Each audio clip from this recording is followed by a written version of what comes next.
प्रणाम बच्चों, कैसे हैं आप सब बेटा। आशा करता हूँ आप सब अच्छे होंगे। बेटा आज जो हम टॉपिक पढ़ेंगे, कल हमने बायोटेक्नोलॉजी को स्टार्ट किया था, तो बायोटेक्नोलॉजी को आगे हम बढ़ाएंगे। स्टार्टिंग में हमने कुछ बेसिक चीज़ें की थी। लास्ट टॉपिक हमने छोड़ा था कि हमने पहला रिकम्बिनेंट डीएनए मॉलिक्यूल कैसे बनाया। वहाँ पर हमने छोड़ा था बेटा कि how we make first DNA recombinant molecule. First DNA recombinant molecule हमने कैसे बनाया, वहाँ पर हमने छोड़ा था उसको। ठीक है, तो हमारे पास एक चीज आती है कि जब आप रिकम्बिनेंट डीएनए बनाते हो कि आपको रिकम्बिनेंट डीएनए बनाना है, मतलब आपको रिकम्बिनेंट डीएनए टेक्नोलॉजी का प्रोसेस फॉलो करना है।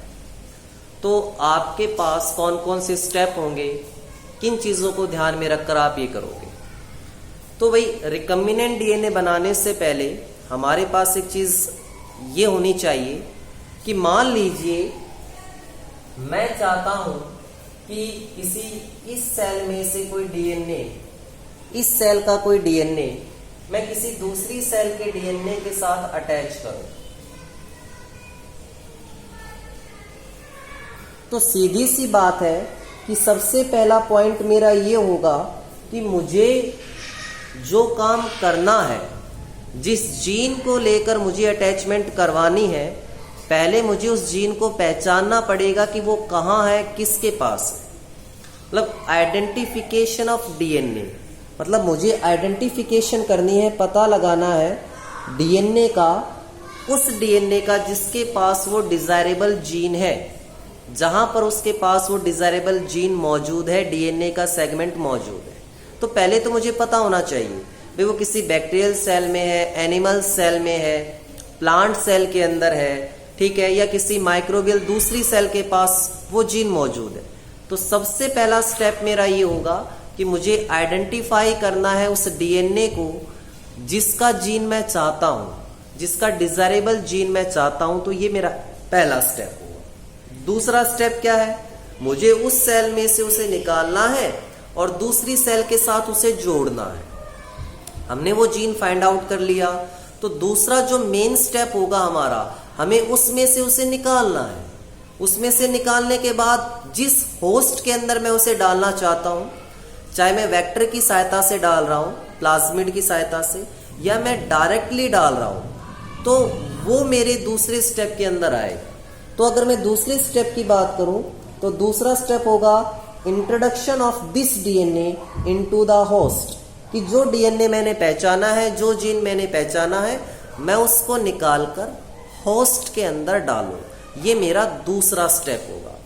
और जब मैं होस्ट के अंदर डाल देता हूं तो होस्ट के अंदर भी बेटा मुझे उसे मेंटेन करना है कि होस्ट में जाकर मेरा वो डीएनए जुड़े, और होस्ट के अंदर जब भी वो होस्ट मल्टीप्लाई करे, कॉपी बनाए अपनी, डिवाइड करे, तो उसके साथ वो भी डिवीजन करे।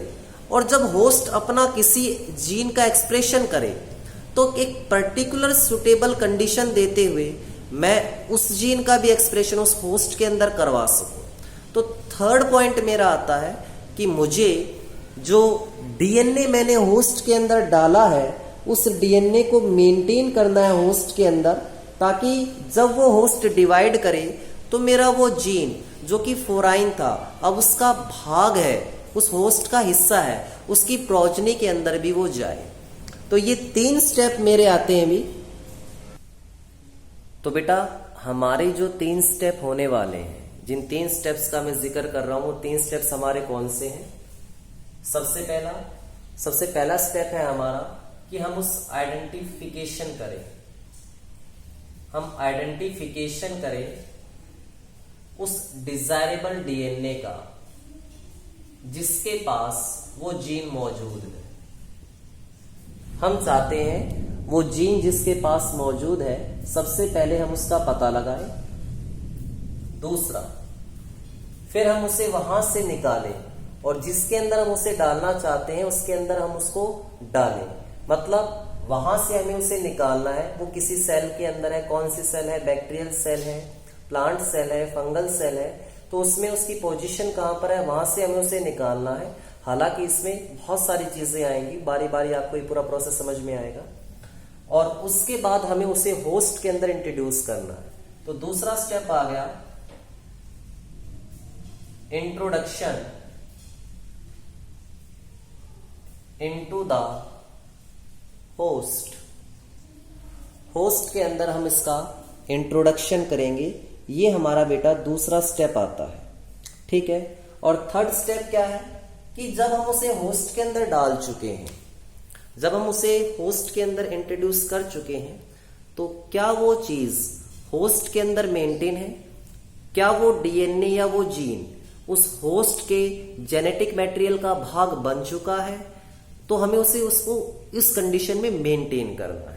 पहले हम उसकी बहुत सारी कॉपी भी होस्ट डिवाइड करेगा, तो उसके साथ साथ वो उसका जो भाग बन चुका है जीन वो भी डिवाइड करेगा, उसकी भी कॉपी बनेगी। अब मेन चीज क्या है कि अब हम होस्ट को ऐसी कंडीशंस देंगे, ऐसा सुटेबल एनवायरनमेंट देंगे कि जो जीन हमने उस होस्ट के अंदर डाला है वो अपना एक्सप्रेशन करे। समझ में क्या? वो वहां पर अपना क्या करे, एक्सप्रेशन करे। भी मैं चाहता हूं कि मान लीजिए छोटे से एग्जांपल से कि मैं किसी प्लांट सेल के अंदर मैंने एक जीन डाला और ये जीन प्लांट सेल के अंदर, ध्यान से सुनेंगे, प्रोटीन की अमाउंट को बढ़ा देता है। कि प्लांट सेल के अंदर की प्लांट सेल कोई प्रोडक्ट बनाएगी, उसके अंदर ये प्रोटीन की मात्रा को बढ़ा देता है। इस जीन का ये फायदा है, it increase the amount of the protein, good protein. तो जब मैंने इसे प्लांट सेल के अंदर डाला, प्लांट सेल का ये जीन इस प्लांट सेल के जेनेटिक मटेरियल का हिस्सा बन गया। अब मैं प्लांट सेल को ऐसी कंडीशंस दूंगा जिसमें ये जीन प्लांट सेल के अंदर अपना एक्सप्रेस करे, वो प्रोटीन की ज्यादा मात्रा बढ़ाए, तो वो एक्सप्रेशन है बेटा, ठीक है, कि वो अपना वो प्रोडक्ट रिलीज करे। तो ये मेरा थर्ड स्टेप होगा।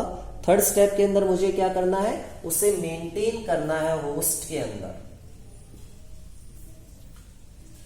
होस्ट के अंदर मुझे उसे मेंटेन करना है और इस तरीके से मेंटेन करना है कि जब भी ये होस्ट डिवाइड करे तो इसकी जो प्रोजनी हो, प्रोजनी मतलब इसकी जो संतान हो, उसके अंदर ये जीन जाए। कि जब ये प्लांट सेल डिवाइड करे तो उसके अंदर ये जीन जाए। तो ये आपके रिकम्बिनेंट डीएनए टेक्नोलॉजी में 3 मेन स्टेप होते हैं। इनके फर्दर बहुत सारे स्टेप हैं, ये 3 बेसिक स्टेप हैं। अब सबसे पहले आपको उस डीएनए का पता लगाना है, तो आप तरह तरह की टेक्निक्स का यूज करोगे। जब आपको उसका पता चल जाएगा तो मान लीजिए, एक छोटे से एग्जांपल से हम इसको क्लैरिफाई करते चलेंगे। मान लीजिए वो प्लांट सेल के न्यूक्लियस में है वो जीन, तो आपको प्लांट सेल में सबसे बाहरी लेयर पहले सेल वॉल तोड़नी पड़ेगी, फिर प्लाज्मा मेम्ब्रेन तोड़नी पड़ेगी, फिर न्यूक्लियस की मेम्ब्रेन को तोड़ोगे, फिर आप टोटल डीएनए निकालोगे।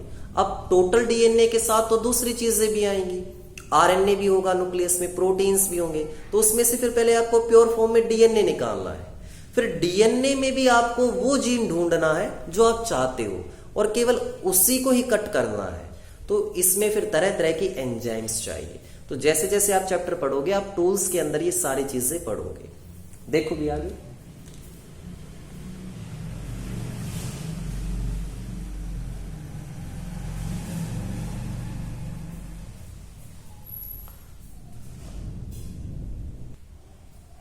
तो भी अब हम डिस्कस करेंगे tools of recombinant DNA technology.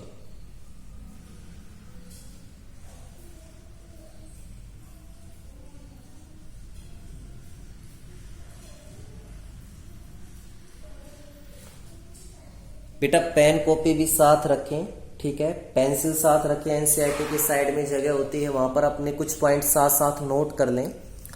Tools of recombinant DNA technology में क्या है, आप एनसीईआरटी में पढ़ोगे कि भी हमें किन चीजों की आवश्यकता है रिकम्बिनेंट डीएनए टेक्नोलॉजी को पूरा करने के लिए। कौन कौन सी चीजें हमें चाहिए, कौन कौन सी चीजों की जरूरत है रिकम्बिनेंट डीएनए टेक्नोलॉजी के लिए, वो हमारे टूल्स के अंदर आती हैं। तो सबसे पहली चीज अगर मैं कहूं ध्यान से, भी हमें तरह तरह की एंजाइम्स चाहिए। तो यहां पर अगर मैं एक छोटा सा बेसिक पॉइंट बनाऊं आपका कि भी टूल्स में आपके पास क्या क्या आएगा, तो सबसे पहले आप डाल सकते हो एंजाइम्स। एंजाइम्स में आपकी टाइप आपको बताता जाऊंगा। कुछ होंगी लाइजिंग एंजाइम्स, कुछ होंगी क्लीविंग एंजाइम्स, बारी बारी में इनको डिस्कस करूंगा। ठीक है, आपके पास लाइजिंग एंजाइम्स होंगी, क्लीविंग एंजाइम्स होंगी। ठीक है, आपके पास सिंथेसाइजिंग एंजाइम्स होंगी, आपके पास ये कह सकते हो कि जोड़ना भी है, हमें उस हिस्से को ज्वाइन करना है तो ज्वाइनिंग एंजाइम्स भी होंगी। अब मैं इनके बारे में बताऊंगा बारी बारी। एंजाइम्स का काम होने के बाद आपको दूसरी चीज जो चाहिए वो चाहिए एक वेक्टर। जैसे प्लाज्मिड आपका एक वेक्टर है कि आप एंजाइम की सहायता से उस पर्टिकुलर जीन को निकालकर एक वेक्टर के साथ जोड़ दो और फिर उस वेक्टर को उस सेल के अंदर भेज दो। तो वेक्टर एक प्रकार से व्हीकल का काम करेगा, जैसे आपकी बस करती है जो आपको घर से स्कूल लेकर आती है, तो वो एक वेक्टर है। तो ऐसे ही वेक्टर की हमें जरूरत है। तो वेक्टर में हमारे पास कौन कौन से वेक्टर अवेलेबल है? बहुत से वेक्टर अवेलेबल है, लेकिन आपके पॉइंट ऑफ व्यू से कुछ वेक्टर जो हमारे यूज में है वो प्लाज्मिड है, बैक्टीरियोफेज है। ठीक है बेटा, प्लाज्मिड है, बैक्टीरियोफेज है हमारे पास। ठीक है, ह्यूमन जीनोम प्रोजेक्ट में भी आपने दो बेहतरीन वेक्टर पढ़े थे, एक बैग था, एक यैग था। अगर आपको ध्यान हो, मॉलिक्यूलर बेसिस ऑफ इनहेरिटेंस के अंदर ह्यूमन जीनोम प्रोजेक्ट में जब हम पढ़ते थे तो ह्यूमन के डीएनए के बड़े बड़े सेगमेंट की कॉपी बनाने के लिए हम दो बेहतरीन वेक्टर्स का यूज करते हैं, yeast artificial chromosome and bacterial artificial chromosome. तो ये भी हमारे वेक्टर की तरह यूज होते हैं। और थर्ड वन कि भाई हमारा वेक्टर जाएगा कहां, किसके अंदर जाएगा, तो वो हमें चाहिए होस्ट। होस्ट आपका क्या हो सकता है? होस्ट आपकी कोई बैक्टीरियल सेल हो सकती है, जैसे कि ई कोलाई, इशीरिया कोलाई। ठीक है, कोई प्लांट सेल हो सकती है आपकी होस्ट के रूप में बेटा। ठीक है, कोई एनिमल सेल हो सकती है, प्लांट सेल आपकी होस्ट हो सकती है, एनिमल सेल आपकी होस्ट हो सकती है। और भी बेहतरीन, आप बड़े स्तर पे शराब का जो निर्माण करते हो उसमें बड़े बड़े फर्मेंटर्स में, बायोरिएक्टर्स में आप किसका यूज करते हो? सैक्रोमाइसिस शेरेविशियाई। तो सैक्रोमाइसिस शेरेविशियाई जो आपकी ईस्ट है वो एक यूकैरियोटिक यूनिसेलुलर फंगाई है। तो आप फंगल सेल का भी यूज करते हो और फंगाई में आप डाल दो कि हम सैक्रोमाइसिस शेरेविशियाई का यूज करेंगे। तो देखिए, मैंने आपको एक सिंपल सा फ्लो चार्ट बताया कि टूल्स रिकॉम्बिनेंट डीएनए टेक्नोलॉजी में क्या क्या है। हमारे पास एंजाइम्स हैं, हमारे पास वेक्टर्स हैं, हमारे पास होस्ट है। मेनली फोकस हम इस पर करेंगे, एंजाइम्स के ऊपर। ठीक है, इस एंजाइम्स में हमें बहुत सी चीजें सीखनी है कि किस किस तरह के एंजाइम्स हमारे। देखिए भी, एंजाइम्स में सबसे पहले अगर मैं बात करूं तो हमने कैटेगरी लिखी थी लाइजिंग एंजाइम।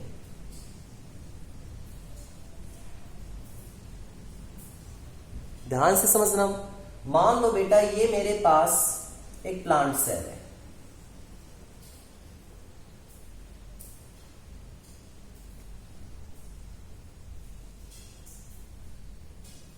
ये मेरे पास प्लांट सेल है, ये इसकी सेल वॉल है,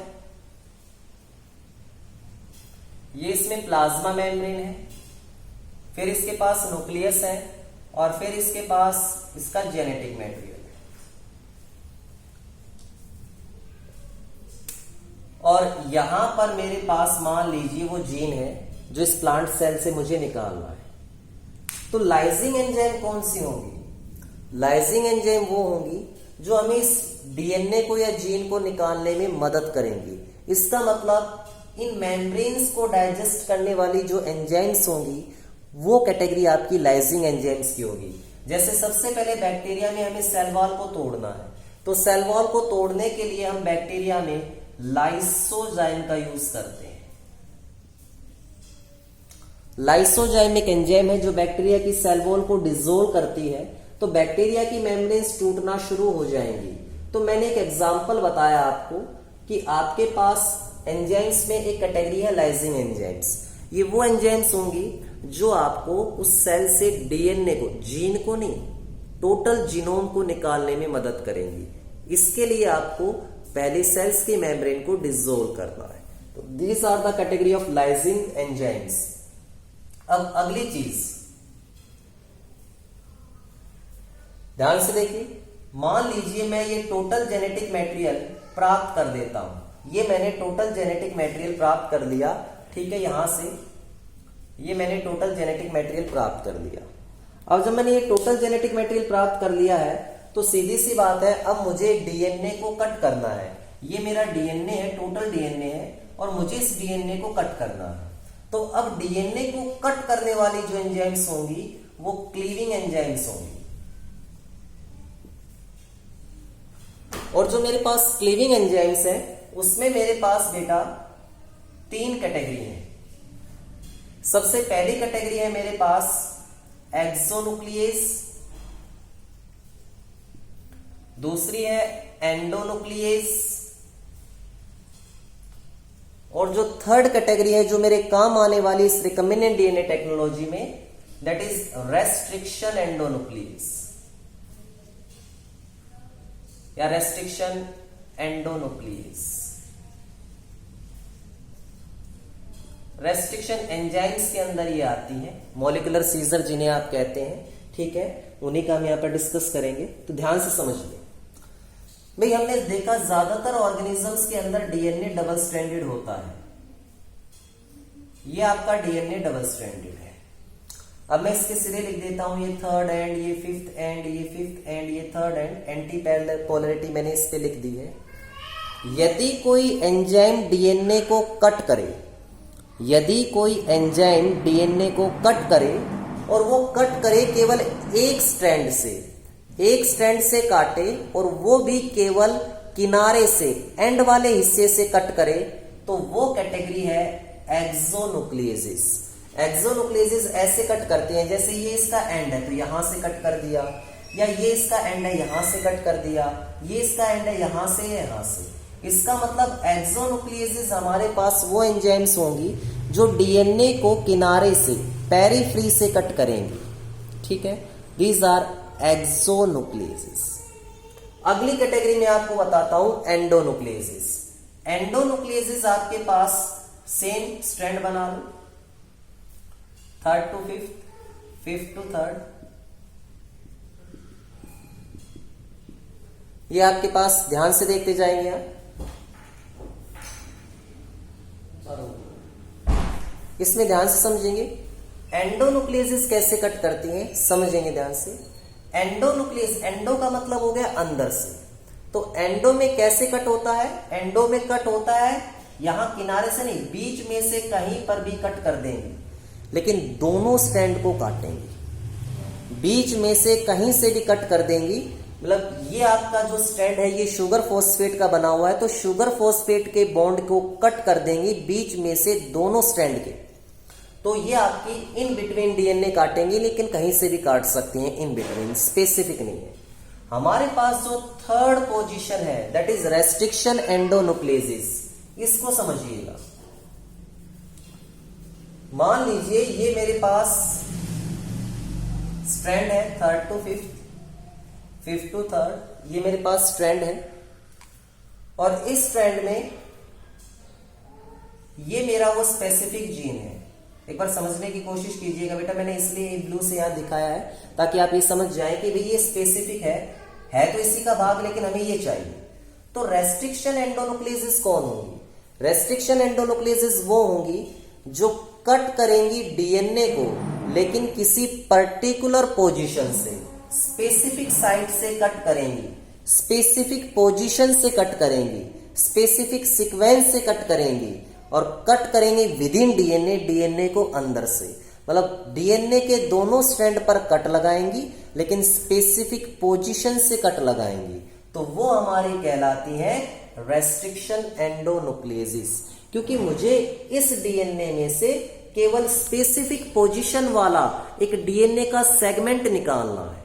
अब आगे हम पढ़ेंगे रेस्ट्रिक्शन एंडोन्यूक्लियसिस किसके अंदर आती है, कौन कौन सी टाइप है। थोड़ा सा इतना समझिए कि रेस्ट्रिक्शन एंडोन्यूक्लियसिस मेरे पास वो कैटेगरी है जो डीएनए को स्पेसिफिक पोजीशन से कट करेंगे। देखिए अब ध्यान से, इन्हीं रेस्ट्रिक्शन एंडोन्यूक्लियसिस का हमारे पास एक बिहाफ पर एक छोटी सी स्टोरी आई है कि भी इनके बारे में कब पता चला, कैसे क्या है। आपकी एनसीईआरटी में इसके बारे में विवरण डाला हुआ है।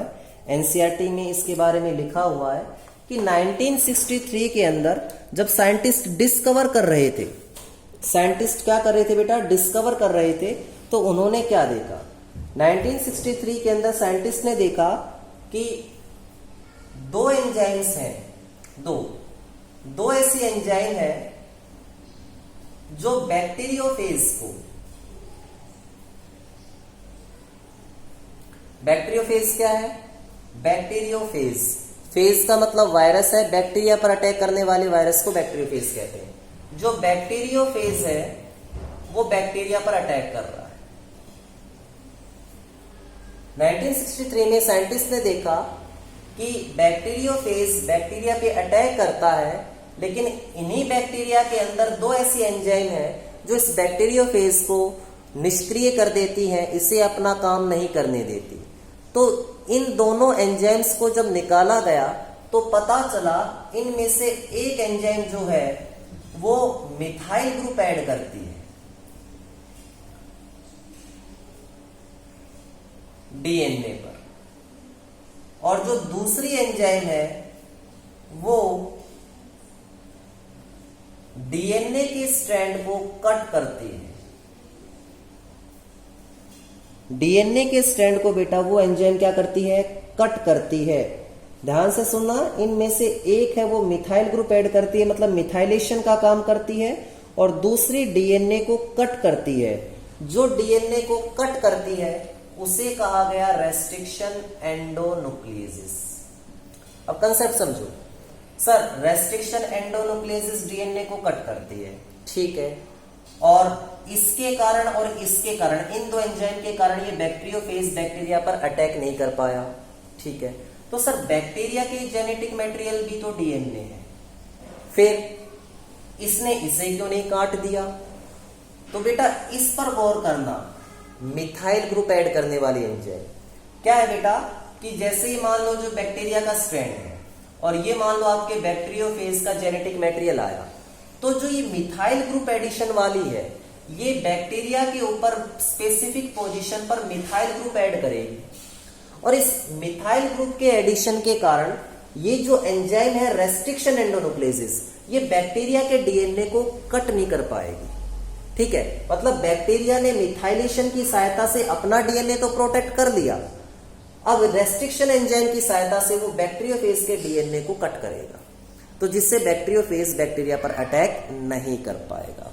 तो 1963 में दो एंजाइम्स के बारे में पता चला जो बैक्टीरियोफेज की ग्रोथ को बैक्टीरिया में होने से रोक रही थी। एक थी आपकी मिथाइल ग्रुप ऐड करने वाली और दूसरी आपके डीएनए को कट करने वाली। तो जो डीएनए को कट करने वाली थी उससे कहा गया restriction endonucleases. It is called restriction endonucleases भाई, ठीक है। सबसे पहली रेस्ट्रिक्शन एंडोन्यूक्लियोसिस जो खोजी गई आपके एनसीईआरटी में डाला गया है, दैट इज HIND2। अब मैं इसके नेमिंग का भी एक कंसेप्ट आपको समझाऊंगा, लेकिन उससे पहले हम कुछ बात समझेंगे। HIND2, HIND, HIND2। HIND2 is the first restriction endonucleases that were discovered, और ये भी पता चला कि इसकी फंक्शनिंग, कि भी ये HIND2 है ये कैसे कट करती है।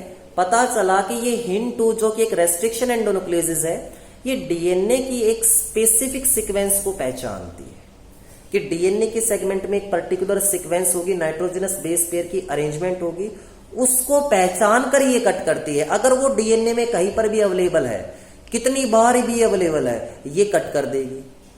अगर वो डीएनए में वो सीक्वेंस अवेलेबल ही नहीं है तो फिर ये कट नहीं करेगी। तो रेस्ट्रिक्शन एंडोन्यूक्लियोसिस जो सबसे पहले खोजी गई, एक नंबर में क्वेश्चन आपका HIND2, और इसके फंक्शनिंग के बारे में पता चला कि ये स्पेसिफिक डीएनए न्यूक्लियोटाइड सीक्वेंस को काटती है, और ये भी पता चला 5 साल के बाद। हमेशा HIND2 डीएनए को कट करेगी एक पर्टिकुलर पॉइंट से, एक पर्टिकुलर सीक्वेंस से कट करेगी। अच्छा, इसके वो सीक्वेंस जिसे ये कट करती है वो 6 बेस पेयर की है। ये भी एक आपका इंपॉर्टेंट क्वेश्चन है कि 5 साल बाद तो ये पता चला कि भी ये एक स्पेसिफिक सीक्वेंस से कट करती है, और वो सीक्वेंस भी कितने बेस पेयर की है, 6 बेस पेयर की वो सीक्वेंस है। और क्योंकि रेस्ट्रिक्शन एंडोन्यूक्लियोसिस उसी सीक्वेंस को पहचान कर कट कर रही है, तो इस सीक्वेंस को कहा गया recognition sequence. These are called recognition sequence. तो रिकॉग्निशन सीक्वेंस कुछ नहीं है बेटा, ये क्या है आपके recognition sequence? What are they? Recognition sequence, एक मिनट में डस्टर है। Recognition sequence are the sequence that are recognized by restriction endonucleases, that are recognized by restriction endonucleases। restriction endonucleases के द्वारा पहचाने जाने वाली जो सीक्वेंस है, बेस सीक्वेंस है, वो रिकॉग्निशन सीक्वेंस कहलाती है। फिलहाल हमारे पास 900 से भी ज्यादा रेस्ट्रिक्शन एंजाइम्स एंडोनुक्लेजेस आज अवेलेबल है। 900 के लगभग रेस्ट्रिक्शन एंजाइम्स हम आज तक निकाल चुके हैं और इसमें भी 230 स्ट्रेन टाइप होती है बेटा, 230 से ज्यादा बैक्टीरियल स्ट्रेन से हमने इसे आइसोलेट किया। 230 से भी ज्यादा बैक्टीरियल स्ट्रेन से हमने इसे बेटा आइसोलेट किया है। किसको? रेस्ट्रिक्शन एंजाइम्स को। तो भाई रेस्ट्रिक्शन एंजाइम सबसे पहले हिंटू कितने बेस पेयर की सीक्वेंस पहचानती है? 6। कितने साल बाद इसके काम का पता चला? 5। ठीक है, कितनी बेस सीक्वेंस इसके बाद, मतलब अभी तक हम कितने रेस्ट्रिक्शन एंजाइम्स निकाल चुके हैं? 900 के लगभग, मोर देन 900। और अब तक कितनी? 900 किसी एक से नहीं निकाली है, 900 हमने अलग अलग बैक्टीरियल टाइप से निकाली है, स्ट्रेन से निकाली है, और वो लगभग कितनी है? 230 के लगभग है, लगभग 230 है, उससे ज्यादा आप समझ लीजिए। अब सुनिए कि भाई हम रेस्ट्रिक्शन एंजाइम्स की नेमिंग कैसे करते हैं। ठीक है, रेस्ट्रिक्शन एंजाइम्स की नेमिंग कैसे करते हैं, ये रेस्ट्रिक्शन एंजाइम हम जो शब्द यूज कर रहे हैं ये है क्या, तो ध्यान से समझेंगे।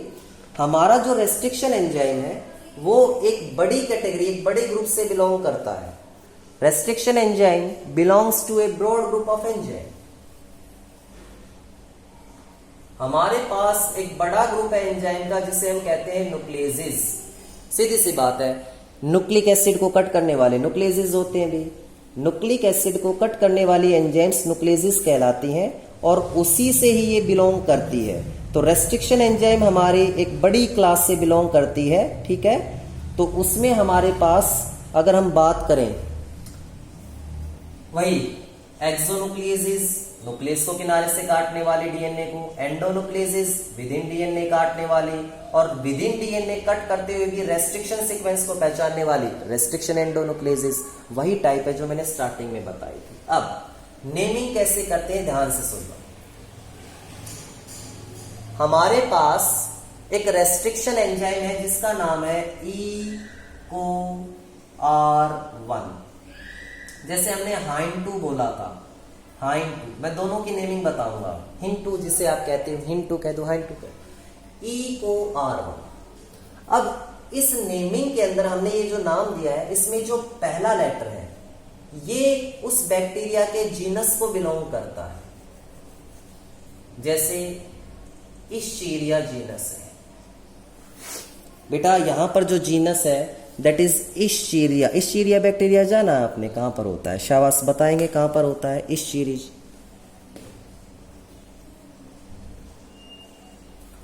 First letter of the naming will denoted by, it will represent genus and the name is Escherichia. Now another two small letter that represent species, that is coli. R जो है R रिप्रेजेंट करता है strain को। R represent strain किस type से आई है।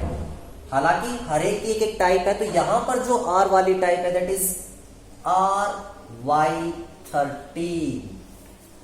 बेटा R simple लिया गया है, एक स्ट्रेन है और स्ट्रेन पूरा नाम स्ट्रेन का क्या है? RY13। आपके पेपर में वही पूछा जाएगा जो एनसीईआरटी में गिवन है। हिन2 का मैं बताऊंगा, EcoR1 का बताऊंगा, और जो वेक्टर्स के अंदर एंजाइम्स आएंगी उनका हम जरूर लिखेंगे, लेकिन EcoR1 से ज्यादा किसी के स्ट्रेन के बारे में आज तक नहीं पूछा गया है, सीबीएसई नहीं पूछेगी। ठीक है, E जीनस को बताता है, पहला बड़ा लेटर जीनस को इशरिचिया, CO दो स्मॉल लेटर स्पीसीज को कोलाई, R बताता है स्ट्रेन को, स्ट्रेन पूरी है RY13। और जो यहां पर रोमन नंबर है, जैसे यहां पर 1, रोमन नंबर बताता है कि इस स्ट्रेन से, इस बैक्टीरिया की इस स्ट्रेन से लैब के अंदर निकाले जाने वाली ये कौन से नंबर की एंजाइम थी। अगर यहाँ पर 1 है तो पहले नंबर की, 2 है तो दूसरे नंबर की, 3 है तो तीसरे नंबर की, इस तरीके से। तो E for genus capital letter में इस्टेरिशिया, CO 2 स्मॉल लेटर, अगले 2 small letter coli, species coli है यहाँ पर, R strain RY13 and the Roman number indicate the lab number. Roman number एक प्रकार से आप ये कह सकते हो लैब में आइसोलेट की गई कौन से नंबर की वो एंजाइम थी उस स्ट्रेन से, वो डिनोट करता है। This is important way. Roman number following the name indicate the order in which the enzyme were isolated from that strain of bacteria, कि बैक्टीरिया के इस स्ट्रेन से यह एंजाइम कब मतलब कौन से नंबर पे निकाली गई है वो है। अब आपके पास जैसे हिंटू आया था तो हिंटू का मैं बता देता हूं, ध्यान से सुन लेना, HIND। तो आप यहाँ कहोगे अच्छा एक इंपॉर्टेंट क्वेश्चन है, कंपटीशन वाले बहुत पूछते हैं सर फिर हिंटू सबसे पहली कैसे हुई?